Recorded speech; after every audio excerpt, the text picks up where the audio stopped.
Hi అండి. నేనండి మీ నాయుడు గారి అమ్మాయిని. ఇప్పుడున్న జనరేషన్‌లో టెక్నాలజీ ఎలా డెవలప్ అవుతుందో మనుషులు కూడా అలాగే డెవలప్ అవుతున్నారండి. నేనైతే చాలా డెవలప్ అయ్యాను. నా చిన్నప్పుడు ఒక్కొక్కటి తలుచుకుంటే నాకు ఇప్పటికీ చాలా నవ్వొస్తది. హ్మ్. నాకైతే రైల్వే స్టేషను, ట్రైన్ ఎక్కడం మాకేమీ తెలీదు. నేను 20 సంవత్సరాలు వచ్చే వరకు కూడా నేను ట్రైన్ ఎప్పుడు ఎక్కలేదు. ఎందుకంటే అంత అవసరం కూడా నాకు రాలేదు. మా చుట్టాలందరూ ఈ చుట్టుపక్కలే ఉండేవారు. ఇప్పుడంటే ఒక 10 సంవత్సరాల నుంచి వైజాగ్, హైదరాబాద్, బెంగుళూరు అలా జాబ్‌లు వచ్చేసి అక్కడ సైట్లు కొనుక్కొని అక్కడ హౌస్‌లు కట్టేసుకొని అక్కడ సెటిల్ అయిపోతున్నారు. కానీ ఇంతకుముందు ఎంత జాబ్ వచ్చినా పల్లెటూరులోనే ఉండేవారండి. ఏదైనా ఫంక్షన్ వచ్చినా మా అమ్మ అలా ఆ చుట్టుపక్కలే తీసుకెళ్ళేవారు. అమలాపురం తీసుకెళ్తే అమెరికా తీసుకెళ్ళినంత ఫీల్ అయిపోయేవాళ్ళం మేము. మాకు రైల్వే స్టేషను లేదు. రైల్వే స్టేషన్ ఫెసిలిటీ కూడా ఇప్పటికీ లేదనుకోండి. మాకు ఏదన్నా అవసరమైతే అటు నరసాపురం కానీ ఇటు రాజమండ్రి కానీ వచ్చి ఎక్కవలసి వచ్చేది. నాకు 25 సంవత్సరాల వరకు కూడా నాకు రైలు ఎక్కేంత అవకాశం రాలేదు. నేను చదివిందంతా అమలాపురం. అందుకోసం జాబ్ తర్వాత 2019లో వచ్చింది. 2019 నుంచి నాకు ఇవన్నీ అలవాటవని. మనకేమంత ఇవన్నీ తెలీదులేండి. అంతలా ఉండేవాళ్ళం.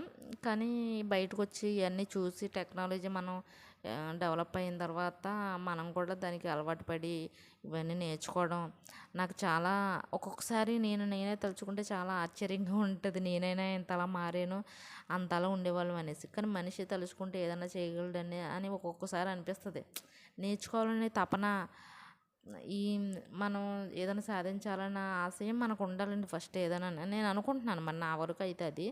నాకు అస్సలు జీరో నాలెడ్జ్ అండి బయటకు వచ్చేటప్పటికి. నేను 2019లో నేను విజయవాడ జాబ్కి వెళ్ళేటప్పటికి జీరో నాలెడ్జ్, నాకు ఏమీ తెలియదు అసలని. ఇప్పుడిప్పుడే నేను అన్నీ ఇప్పుడిప్పుడే కదలండి, ఒక 7 సంవత్సరాల నుంచి అన్నీ నేర్చుకుంటున్నాను.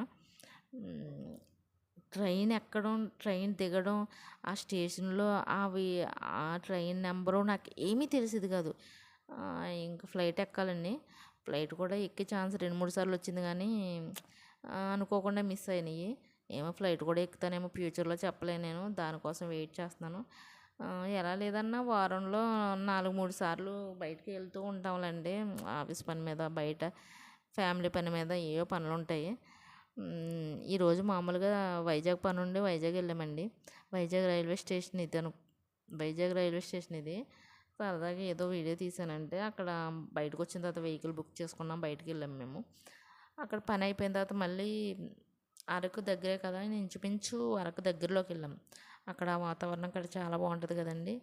మళ్ళీ అక్కడి నుంచి ఆటో మీద వెళ్తే బాగుంటుంది అనేసి అక్కడ ఆటో ఎక్కాము. చాలా చాలా చాలా బాగుంది కదండి ఆ వాతావరణం. అందులో వర్షం కూడా పడింది. అరకు దగ్గర వర్షం పడితే చాలా బాగుంటుంది. ఎలా అయినా సరే వర్షం పడుతుంది కదండి అక్కడ. ఇప్పుడిప్పుడే కొన్ని కొన్ని లైఫ్లో చాలా సాధించాలనుకుని సాధిస్తూ కొన్ని కొన్ని చూడాలనుకున్నవి చూస్తుంటున్నానండి. నా ఛానల్ చూస్తున్నారు కానీ ఎవరు